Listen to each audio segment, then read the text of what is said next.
오늘 새벽에 전격 시작됐던 체포영장 집행 과정도 다시 한번 정리를 좀 해드리죠. 영상부터 만나보겠습니다.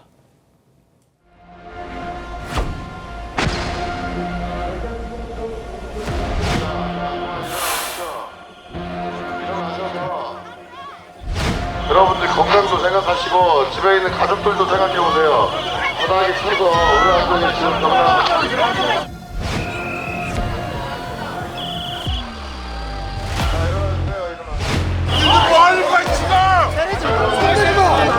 여러분들이 지금 하고 있는 행위는 위법행위입니다.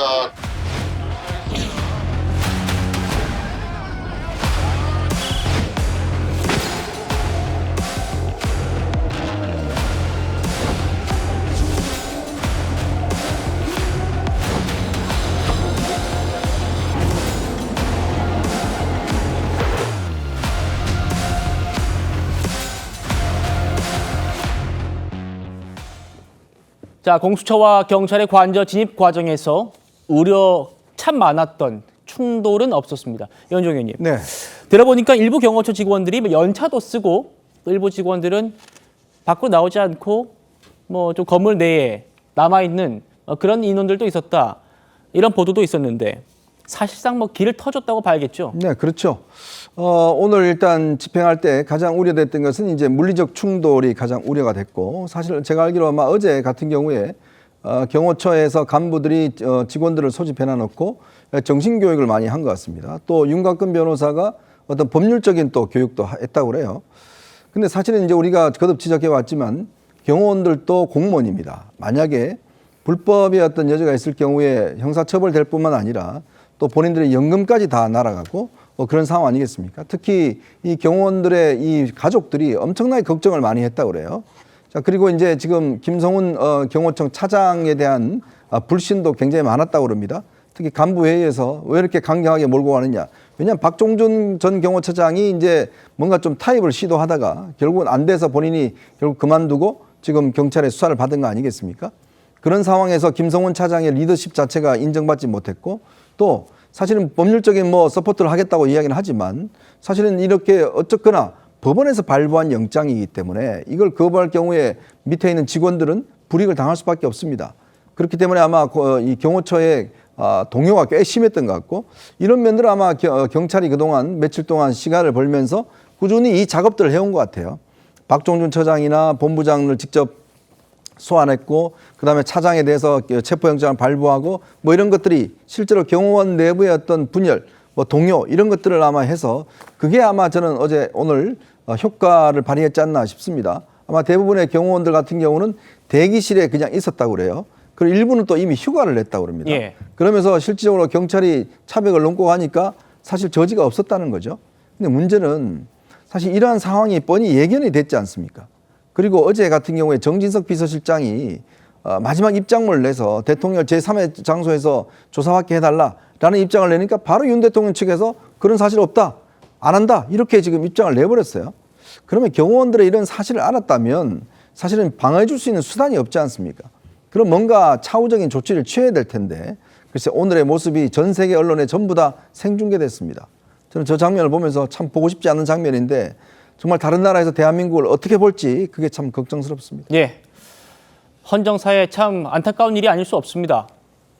다시는 이렇게 현직 대통령이 체포되는 그런 모습들을 국민들이 그리고 전 세계인들이 보는 일은 없어야 할 텐데요. 그래픽으로 그 헌정사 초유의 일 정리해드리겠습니다. 경호처, 공수처의 브리핑 내용을 바탕으로 저희가 그래픽 만들어봤습니다. 4시 32분에 공수처가 관저 앞 도착합니다. 영장 딱 들이밀었어요.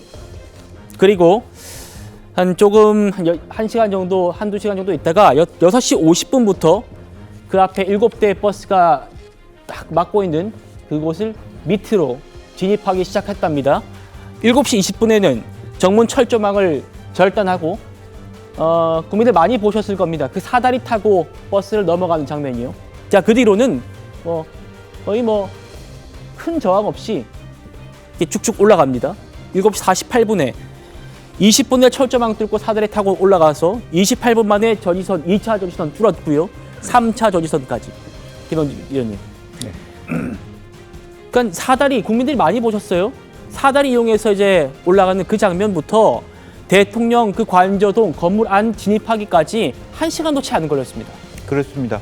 사실은 뭐 2차 저지선이라고 했지만 사실은 버스를 완전히 막아놓지 않아가지고 그렇죠. 그냥 가볍게 옆으로 통과할 수 있는 정도였기 때문에 저게 저지였나 그렇게 싶을 정도로 가볍게 통과했고요. 여유 있게 전체 병력들이 뒤에 오는 병력들을 다 모아서 또 전진하고 속도감 있게 갔고요. 또 실제적으로 관제에서도 문도 내부적으로는 어떤 소통 통해서 큰 저항 없이 열렸습니다. 저는 개인적으로는 저까지는 가더라도 실제적으로 관제의 문이 열릴까?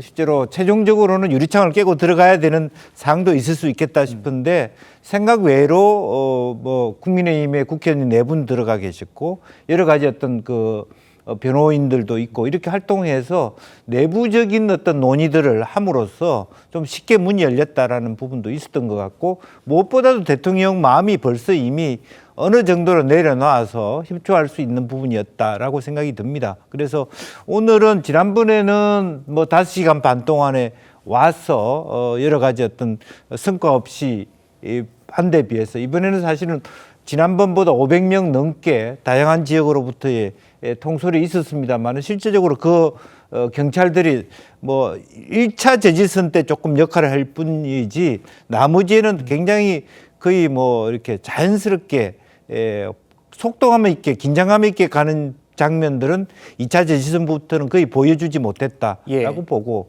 그것은 아마 기본적으로는 경호처 자체가 거의 무너진 상태였다 그렇게 봐도 뭐 될 것 같습니다. 예.